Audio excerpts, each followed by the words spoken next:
Okay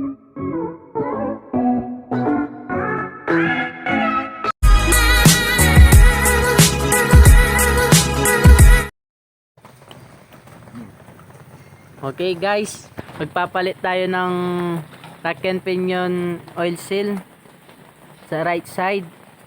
Di na binaba yung rack and pinion para mas mabilis ang trabaho, tipid sa labor at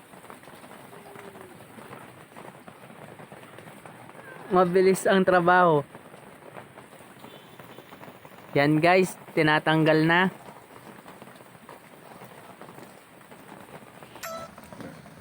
Okay guys, eto na, nakabili na ng bagong oil seal pang Starex. Medyo mahal lang ang pyesa ng Starex kaysa sa Toyota. So daan-daan lang lalagay. Yan guys, para makatipid kayo. Yan ang technique na mabilis pag may tagas ang rack and pinion nyo.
Pusang ko na.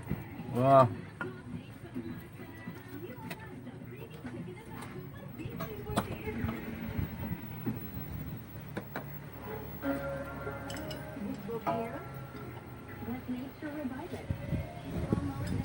Nga, paano? Ano to pre? Papabay ba pre? Ano yun? Saan? Ito, papunta ba ito? Hindi, balik din. Baba. Paano ba ito? Ginaganan ba ito? Paano ba ito? Oo. Hindi, sakit yung pampuwersa mo. Ano ito? Yan.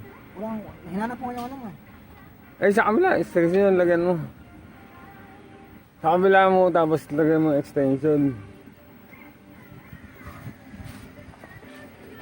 Laki pa rin extension ko. Puno na. Puno na, start.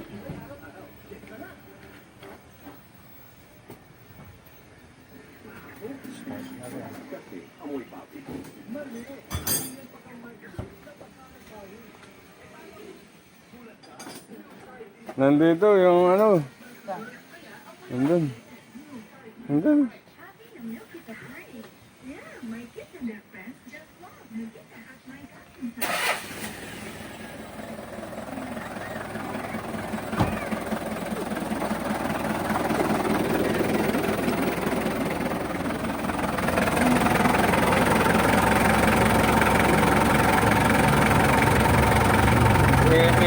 Okay guys, ayan, testingin na yung rack and pinion kung i-check kung may leak pa.